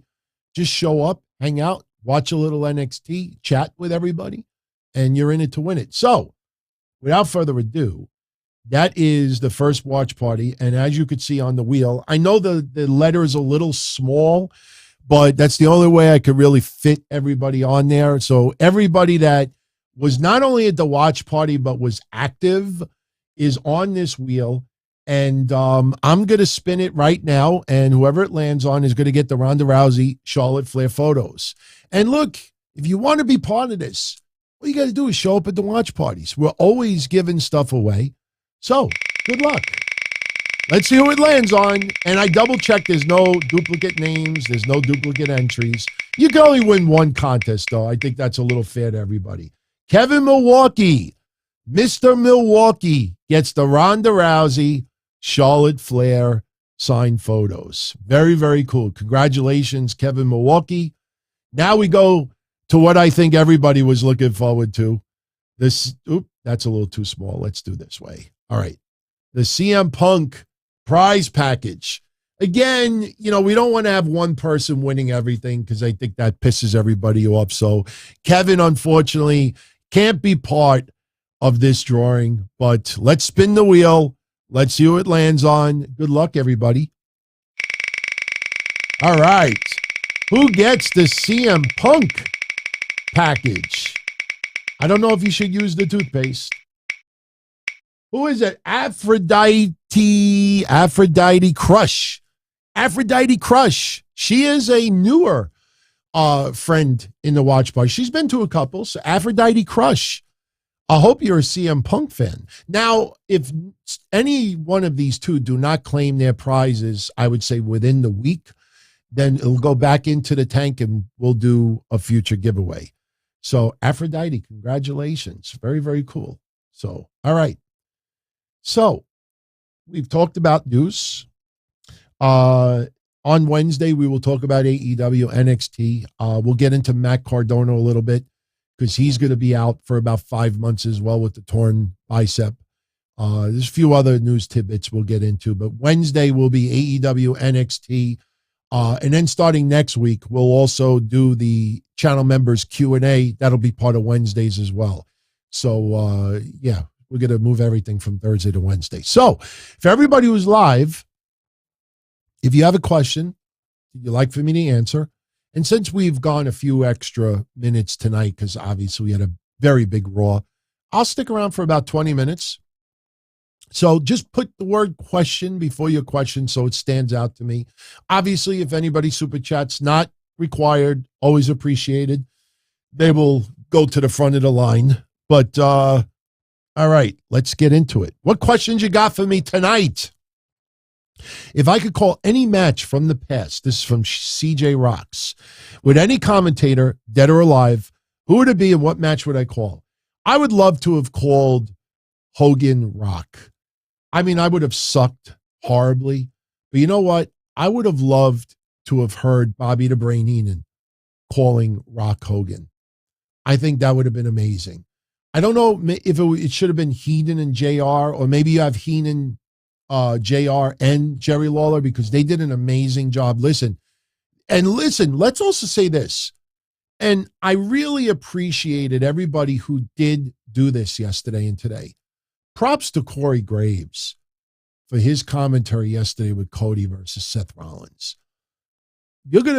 Some of you may not realize it right now, but people are going to look back to that match, not just because of what happened to Cody, but his commentary was so good. And people last night, after I did the show and I couldn't fall asleep right away, I was looking at a lot of love being shown for Corey Graves. He was trending for a little while yesterday. When I saw all the compliments about the commentary, I watched it again and I paid more attention. Because you got to remember, when I'm doing a recap last night, I'm taking notes, I'm typing things, trying to summarize it so it doesn't sound robotic on the show. Last night, before I went to sleep, I got to just sit there and absorb it. Full attention. And that was amazing. He did a phenomenal job yesterday. But I would have loved to have seen or heard Bobby Heenan be part of that commentary team for Rock Hogan. I think that would have been amazing. So, Rams fan, I didn't add you to the wheel. Hold on. No, you're on there. No, you're on the wheel. Yeah, look. I double checked it. Believe me, I checked everything. Where are you? I don't want any controversy. Rams fan where is he? Where is his color? He is the green one. He is the green one. Wait a minute. Why do I not see Rams fan on here? Hold on a second. Holy shit. Rams fan, you're not on this. Ah! All right, you know what? Damn. I got to hook up Rams fan then. I don't know. We'll figure something out. I don't know why that happened. That's strange. I'm looking right at this, and for some reason you're not on here. I don't know why that did not. Maybe there was a limit of the people on there. I don't know. We'll figure it out. I'll hook you up. We'll if I have an extra of that stuff, I'll take care of it. No, it wasn't a screw job run. There was a lot of people, and I'm serious. I almost want to, you know what? I almost want to share my screen. In fact, I will share my screen here. Just before we go further, this will take literally 10 seconds. I am going to put up web browser. I'm going to type the link. Hopefully this pops up. I think it will. Oh, no. It'll ask me for login. Yeah, I can't show it. I could share a screen, but it's going to be a pain in the ass. But we'll figure it out, Ranfin. No worries. If I have duplicates of those photos, and I might, we got a stack like this. So, all right. Doesn't mean you would have won, but still. All right. Garth is asking, a lot of AEW fans are worried about AEW Fight Forever. Might be a disaster because the game is still not finished. No, don't worry about it. People are excited. People want the game released. AEW wants to make sure everything is working perfectly. Obviously, you're always going to have glitches. That is something they're going to address. They want it to be right off the bat. And look, there's going to be features in the game that are going to be different from WWE. The machine, the whole frame, the frame of it is different. So it's taking a little bit longer. People want it done yesterday. And sure, AEW wants it out as quickly as possible too. But it's not ready yet. We just got to be patient. Listen, it's drama online. I wouldn't worry about it. Guero, shout out to you, my friend. Your name doesn't pop up, but yet you're a member of the family. So Guero, shout out to you. Bray Wyatt teases are a joke. He doesn't see him returning anytime soon. What do I think? I think Bray Wyatt is coming back. I have been saying since he left that if he was going to come back to wrestling, it was going to be for WWE. He did the movie, and his asking price is pretty high. And look, Bray Wyatt now is going to be married to JoJo. He's got a family. He's 1 year plus older than what he was before. Your responsibilities, your views change a little bit. And, his career is not going to be forever. So he loves pro wrestling and he wants to be back. But obviously, he wants to be treated like one of the elite. And I think that'll happen. I think maybe towards Halloween. I'm not saying that he should be back strictly because of Halloween, because who knows? He may not even come back as The Fiend. I don't know if I want him back as The Fiend. Hell, it'll never be the same because Brody Lee is no longer here physically. But, man, if he came back as the Wyatt family, that would be epic. Wonder if you could put some other group together. Would he fit in Judgment Day? I don't think so, right? Judgment Day is more like, the dark, like you see in a biker bar and stuff like that. But I think Bray Wyatt will be back. That's his home. That's his home. And when he comes back, you will definitely see a tweet that says he's home. He always used to say, we're here, or he's here. I think it's going to be, we're home. That's what I see. Mark Hicks, I am absolutely a fan of the Oakland spot. I just hated what they did earlier with Kevin Patrick and the Dirty Dogs. It was just a hot mess. There was no reason for the Dirty Dogs to come out there before Omas, and it was forced. But I love the Oakland spot. I love that they call it that. We had the gorilla position, and I like the Oakland position. I like that. I want to see more of that. Give me more of that, WWE. I absolutely love that. Run is asking, would I strap up Wardlow? I do not know what you are talking about. I'm kind of afraid what you mean by that. I would watch Wardlow. I would manage Wardlow. I would even buy him lunch. That's all I would do. Roderick, could we see the MJF storyline leading to a double turn with Punk and MJF after Punk returns and regains the AEW World title? Well, he's still got the title. It's just that he will face whoever is the interim champion. Look, it's good. Here's a question that I would love for everyone to think about that I guarantee nobody thought about. Will the AEW interim champion defend the interim championship? It's not a guarantee. I expect it, but it's not a guarantee. So whoever wins the interim championship may not actually be the interim champion by the time CM Punk returns. But believe me, it has crossed my mind. You know what I would do? As crazy as it sounds, I'd have Fuego del Sol or someone else, somebody under a mask be in that match and win the Battle Royal, beat Moxley, pulls the mask off, and it's MJF. I don't know who you could do that with. Serpentico? That's what I would do. If MJF is suspended, banned, this is that, put him in the Battle Royal, let him be Serpentico, let him win it, pull the mask off, fuck you. I'm going to Forbidden Door. Rams fan. If I answer the question, we even, does Kenny Omega come back early to be in the Battle Royal?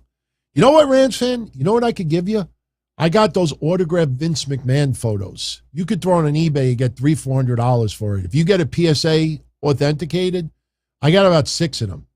If you want that instead, I'll email you the 2 pictures and you choose which one you want. One of them is from the WWE video game, I think, from 2016. The other one, I don't recall. But all right, does Kenny Omega come back early to be in a Battle Royal? No, I don't think so. Kenny Omega, if he returns, he's back to stay, or he doesn't come back at all. You don't want to reintroduce that just as a teaser. So I say no. If he's ready to return, yes, but I don't see it. Dominic Gibson, I like, a lot of new questionnaires tonight. Questioners. Who would I bring into AEW to help Tony Khan with creative? Gabe Sapolsky? Carrie Silkin? Yes, I know the Ring of Honor background. I bring those 2 in. A couple of veterans, Hall of Famers, can't hurt. I would think Jake the Snake Roberts offers a little opinions.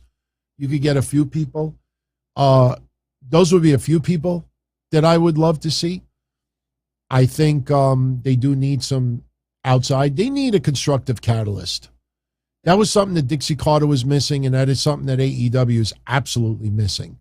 They need someone to look at the opposite side of things and say, hey, Tony, he says red, I say blue. He says black, I say white. You think this is good? I say why it's not good. Constructive catalyst is very, very important in a successful business. You want someone to play devil's advocate, and everybody is petrified to play devil's advocate. With Vince McMahon, I remember having a conversation with Steven DeAngelis back in the time, and the yes men behind the scenes in WWE.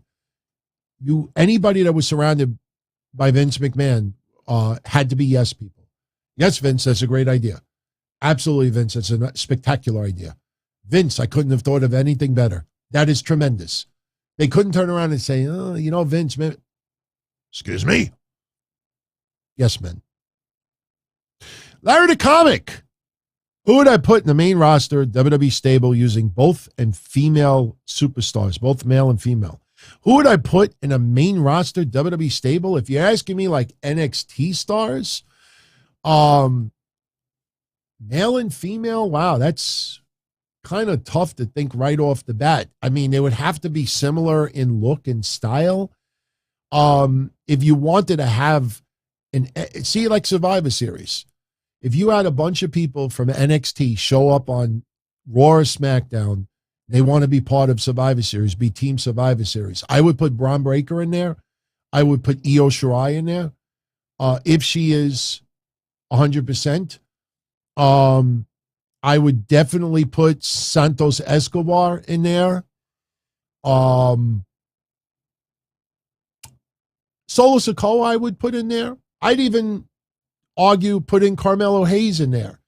I don't know if I would put Mandy Rosa Toxic Attraction, but Alba Fire I would consider for sure. I mean, I could see a Survivor Series team like that. Why not? Early predictions for Money in the Bank winners, Rob. We don't know who's in the match yet. My original reaction to tonight, Seth Rollins. Seth Rollins. Seth Rollins has that briefcase and teases it. I could see Riddle. We were talking about it yesterday. I could see Riddle going down the scooter and he's got the briefcase in one hand. I could see Riddle climbing that briefcase. Drew doesn't need it. Drew's got a title match. Cody is injured. Bobby Lashley should be able to get a title match just based on his merits.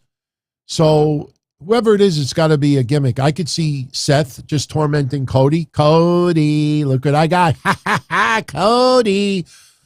I could see that. So those are just two guesses. Run, absolutely, people have had injuries visible like that.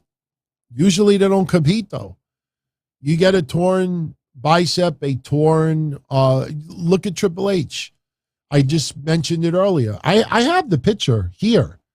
In fact, I even found the picture of mine when I tore my bicep, but my bruising was nowhere near the level of theirs. Plus, I waited too long to take the picture. Yeah, here's Triple H. Here you go. Yeah, I was going to actually post this yesterday. A lot of people forget about this. This was obviously a little bit afterwards, but yeah, there you go. Triple H tore his bicep or his pec back then. This was a very popular picture. I mean, we've seen bruising like this before. You know, it's definitely happened, but yeah, I'm not posting my picture. I'm looking at it right now. That's embarrassing. I got titties. I'm not showing that. No, thank you. But yeah, no, we've seen people. Look, didn't Terry Funk one match have like crazy black and blue on his chest or his back? Somebody wrestled and had a crazy. I don't remember the wrestle, but some of you may remember now when I say it. Their lower back was all bruised and it looked really, really bad. I'm sure if you just type WWE back bruise, hopefully something would pop up, not named Cody. But yeah, we've seen some vicious bruising in the past. We just don't remember it. And I'll probably look tonight before I go to sleep. So, all right, 5 minutes, and I'm going to call it. But remember, we'll be back Wednesday instead of Thursday. So, Gable Steveson is still training. There's really no rush to bring him in right now. There's no storyline either. They're just taking their time with him. And that's the right way to go. There's absolutely no reason to rush him to the main roster. Once he's ready, he'll be there to stay. If I owned a wrestling promotion, that's too complicated, Roddy. What female, male superstar from any era would I build my promotion around? Well, all right, that's actually not that bad. Female, I would choose Medusa. Medusa was tremendous. She's also attractive, and she could, back it up in the ring. I would have Medusa on the female side, and on the men's side, I put Brett. Why not? Brett, technically sound, maybe not spectacular around the mic, but I would put Brett. You could put, if you want to go more sports entertainment, you could choose Hogan, Savage. Maybe I would choose Savage. But, you look in the annals of history, any Hall of Famer is not a bad choice. But I could tell you on the female side, I would probably go with Medusa. Because Medusa, one thing that a lot of people forget, she would have incredible Japanese type matches, and then she'd have incredible Gaga sports entertainment matches. She could branch out. She didn't have just one limited style. Medusa gets a lot of love from me.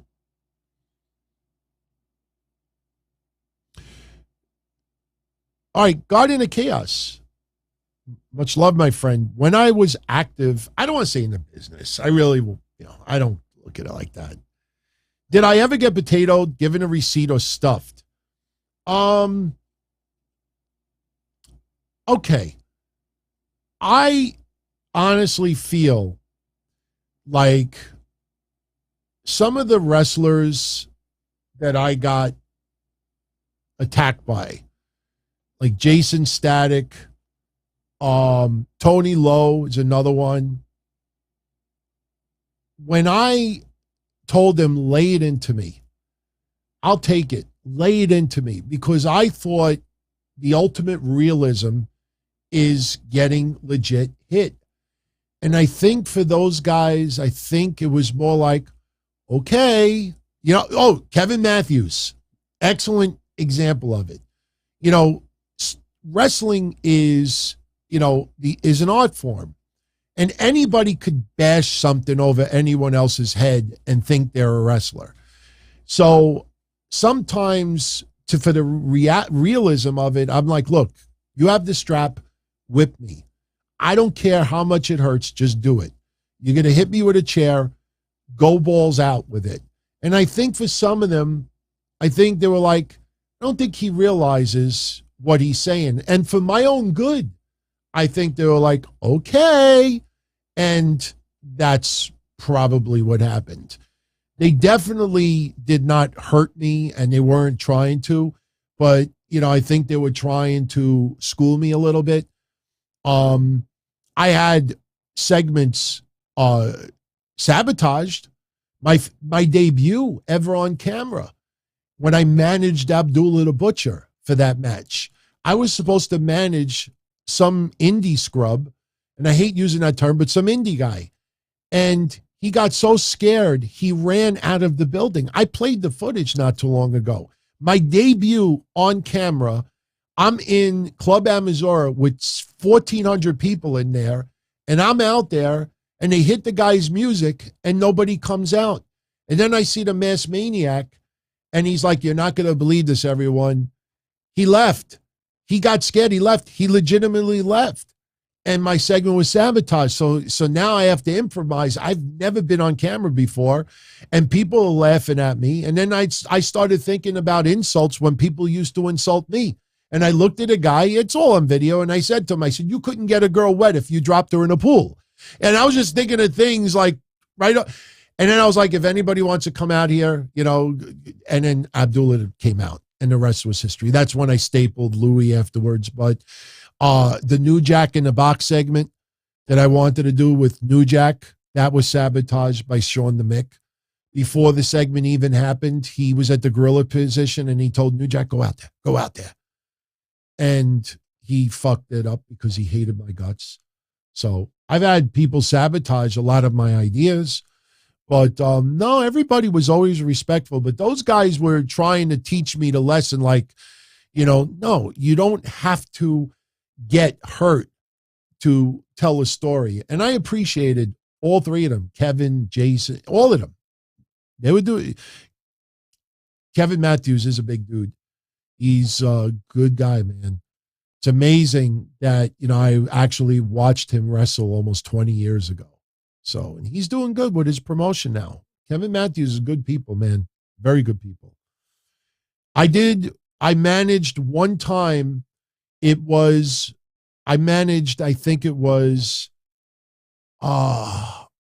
forget if it was Raven and Sandman versus Homicide and Reefer. I think that was the match. I was managing Homicide and Reefer, and I think the opposite side was Raven and Sandman. I didn't interact with him at all. I had the privilege of hanging out with Raven a bunch of times, before and after shows. I've always said Raven to me is the greatest independent wrestler of all time. Greatest.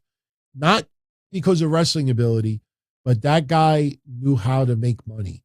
That guy, I would go to shows, I would just sit there in amazement, and he'd be selling photos, autographed shirts, getting everybody to go to his table. He would wrestle Gaga matches. I watched him wrestle Al Snow once in Jersey All Pro Wrestling. They wrestled for 40 minutes and they did nothing.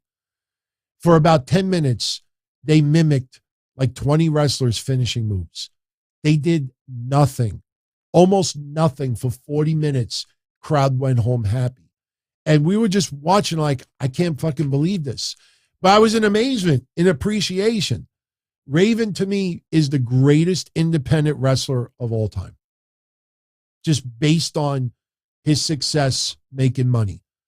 He may not have the money now, but believe me, I tell you, that guy, the ultimate hustler, but he always worked hard.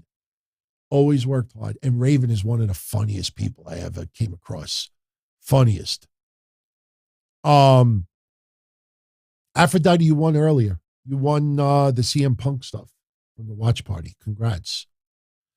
Al Snow's doing autograph signing at a mall near your apartment. Chaos. Al Snow's a good guy, man. I'm a big fan of Al Snow. He's funny guy. And, very underappreciated as well. Okay. Let's bring this home because I know it's getting late, very early. 5 favorite wrestlers of all time.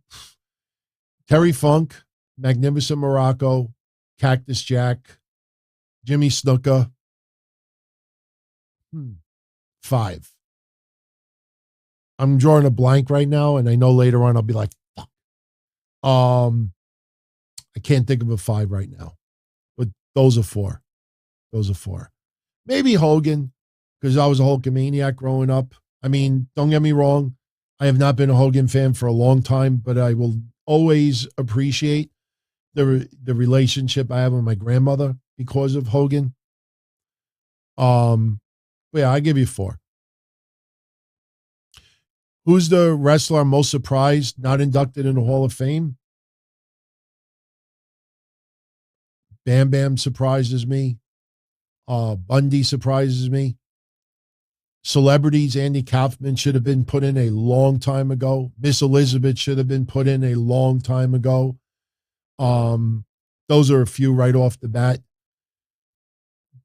Demolition should have been in, but Demolition's not in my top 5 or top 10. Don't get me wrong. Demolition's one of my favorite tag teams of all time.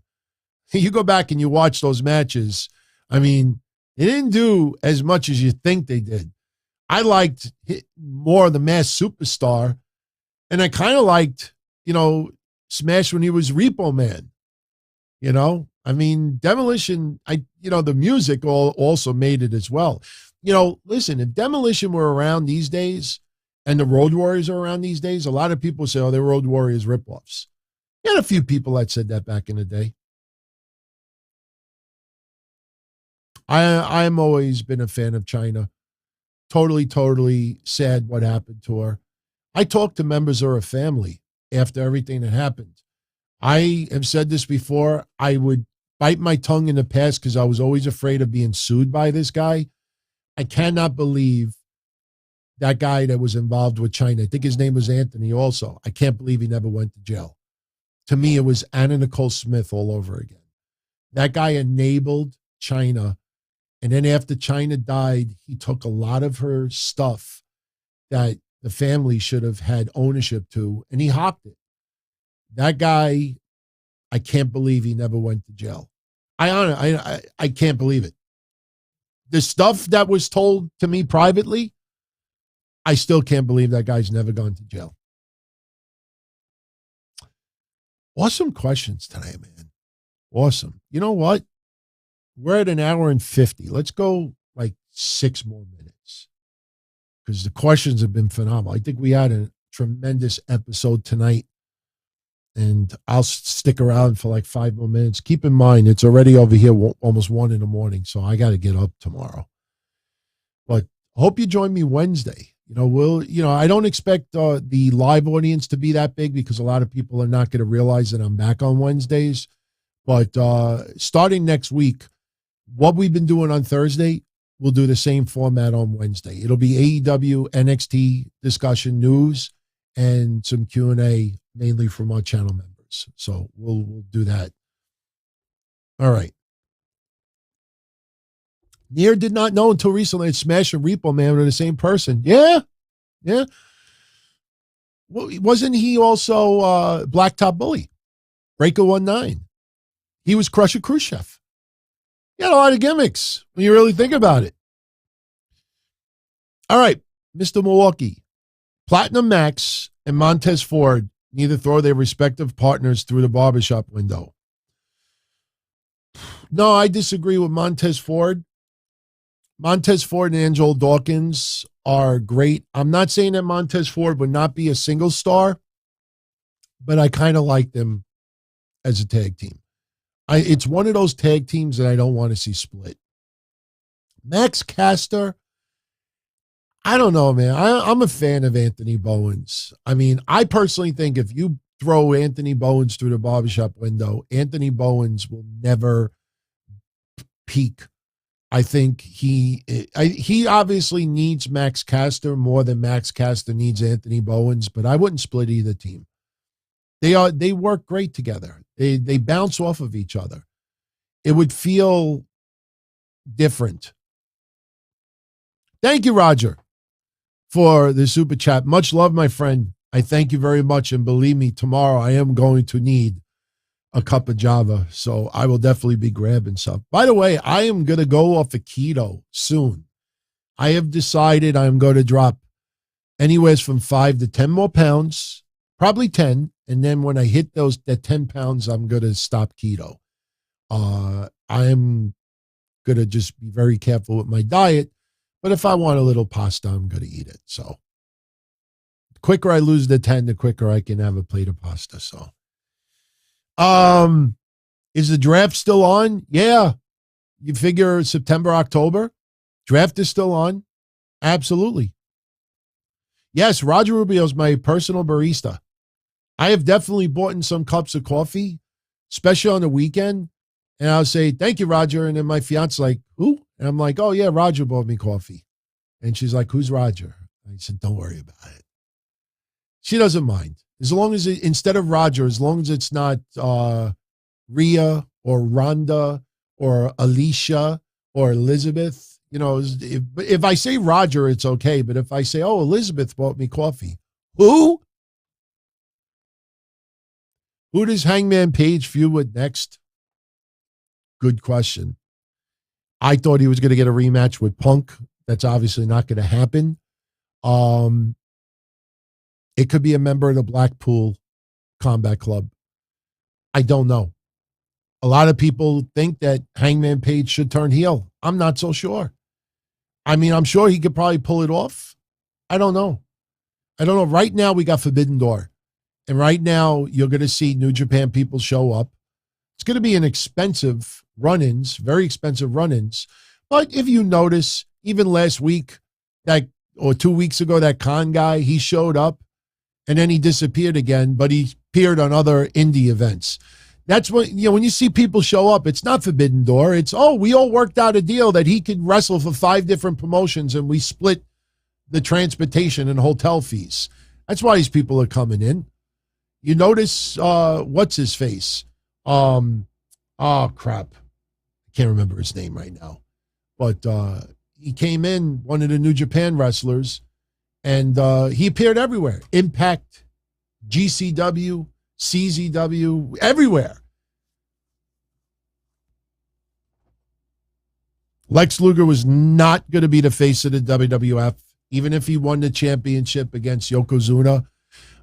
He would have been like the American hero at the time, but I don't think it would have lasted. We were all into the Lex Express, but it always felt like something was missing. It felt like something was missing. Yeah, I don't know how long he would have been the focal point. Minoru Suzuki, thank you, Harris. Yeah, remember Minoru Suzuki? He came in And like, oh my God, Forbidden Door. And then GCW, blah, blah, blah, Impact Wrestling, here they are. And they're like, oh, okay. Minoru Suzuki didn't come in because of AEW. He came in because, hey, we got 5-6 different promotions to all use him. So you pay the hotel, we'll pay the airfare, well, you pay this, we'll pay that. Everybody split the bill. And you get to enjoy the wrestlers. You ever see somebody from New Japan show up? And usually you will see them appear on like 5 different promotions while they're in the States. So, but that's smart business. Okay. Next to last question. Back in 96, did I think WWF was starting to go into an edgier direction? Yeah. I mean, I was rabid fan of ECW. You would see more chairs being used. You would see tables being used. You would see more expletives. Steve Austin coming around at that time as well. It definitely felt like it was getting edgier. Bringing some ECW wrestlers on Raw. Jerry Lawler feuding with Paul Heyman a little bit. You know, it felt a little edgier. And it got edgier. I loved it. One of the most successful VHS tapes that I used to sell on eBay was when ECW invaded Monday Night Raw in 1997. I used to sell that VHS tape on eBay for $14.95. I must have sold at least 400 or 500 copies. And I would buy the tapes. I still have tons of blank tapes boxed away somewhere. I'd buy the tapes for about $2 a copy. The shipping would cost me $3 or $4. I'd sell it for $14, $15. Another tape that I made crazy money off of, I sold on a VHS tape. Get this, the Beulah Penthouse video, the Kimono Wanalea striptease, Chastity, the live bait session. I still have that original live bait movie somewhere. And the Tanya Harding wedding night video, because she did that promotion in Mexico. I think she did AAA at that time. Before that, and Pamela Anderson, Tommy Lee on the boat. I had all of those segments on a VHS tape, and I sold it on eBay, $15 a pop. I must have sold 500-600 copies. And I always told that funny story. When I went to the second or third XPW event, I'm hanging out in my hotel room with, I think it was Vic Grimes. And Vic Grimes said to me, he goes, next time you come, could you bring that tape you're selling on eBay? I'm like, sure. And I brought him the tape. True story. All right. We're going to get out of here. I want to finish right at the 2-hour mark. I want to thank you very much, as always. Spectacular show tonight. I thank everybody who hung out for the majority of the night. Everybody on the replay, much love as well. If you know anyone out there that you think would like the channel, post the link somewhere. Let them know, hey, you know, it's a pretty good channel. YouTube channel's free. You don't have to spend any money if you don't want to. And just let people know, because I want this to blow up. And now being a part of Pro Wrestling TV, you know, you will see the shows tweak a little bit, but in a good way. You'll see it more organized going forward. And I'm just excited to see where this goes. And, you know, the great thing about this is focus. You know, there's no outside drama. There's no fighting or feuding. I hate that people get angry when I say this. I don't just mean it as a, you know, little tribute to the promotion, but I mean this for real as well. I'm controlling my narrative. And I think everyone out there should always control your narrative. You know, sure, you can compromise if you're doing business with others, but at some point you got to focus on number one, yourself.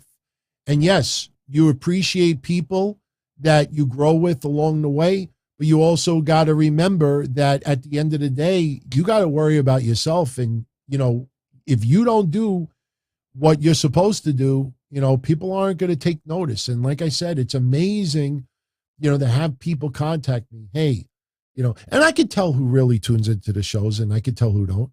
I've gotten other business opportunities.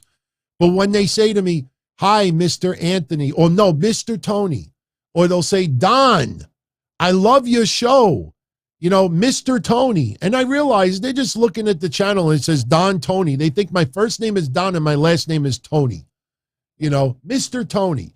So anybody that writes to me, Mr. Tony, I know that they don't know any shit about my channel at all. So somebody actually said Mr. Blassie one time. But all right. I'm out of here. Thank you as always, everybody. Be well. Have a good night. I hope you join me Wednesday, 10:05, right after Dynamite. It's going to be fun coming back here and doing the Wednesday show again. It's been a couple of months, but, we'll have a return show. And Wednesday will be my official debut on Pro Wrestling TV. So Wednesday, look out for the press releases. I know they're going to make a big deal about it. I'm going to be plastered right next to the inspiration, the Iconics. You go to the channel now and you look around, you're going to be like, wait a minute. Like, everybody there is a big deal. It's either a big promotion or it's famous people. And I look at it just like Blue Wire. I'm right smack in the middle between Sam Roberts, Chris Van Vliet, Gallows and Anderson, JD from New York, Roppongi Vice. One half of Roppongi Vice does a podcast too. There's only 7 podcasts and I'm surrounded by them and I'm like, why me? I don't get it. But hey, you all keep tuning in. We'll keep banging these out. So thank you, everybody. Have a good night. And look, if everything works out, September 12th, you will see Don Tony shaking hands with the Don Tony of NXT. So somebody's working on it. I don't know if they'll come through, but I'm going to be in Florida that week, and I have someone who's getting in touch with WWE to see if they will give me a little bit of a private tour of the complex, get to meet some of the stars, and I want a photo op with Tony D'Angelo. I want Don Tony and Don Tony to be together. We'll see. Fingers crossed. Guerrero G, thank you very much for that, my friend. I thank you very much. I thank you all, and good night. As far back as I can remember, I always wanted to be a podcaster. For me to live any other way was nuts. To me, those goody-good people who worked shitty jobs for bum paychecks and took the subway to work every day and worried about their bills were dead. I mean, they were suckers. They had no balls. If I wanted something, I just took it. I ran everything. I paid the bills. I paid the host. I even paid the masked maniac. Everybody had their hands out. Everything was for the taking. We always called each other good fellas. You would always hear from somebody. You're gonna like Don Tony. He's all right. He's a good fella. He's one of us. But if you're part of my crew, nobody ever tells you they're gonna get rid of you. It doesn't happen that way. There weren't any arguments or curses like in the movies. See, your haters come with smiles. They come as your friends, the people who've claimed they care the most for your life. And now that's all over. And that's the best part. Today everything is different. There's lots of action. I don't have to wait around for everything like everyone else. Oh, I didn't get the vaccine? Fuck you, vaccine me. Oh, your delivery guy has COVID? Fuck you, feed me. Right after I moved here, I ordered egg noodles and ketchup, and I got spaghetti with meat sauce. I'm no longer an average nobody, while they get to live the rest of their lives like a bunch of schnooks.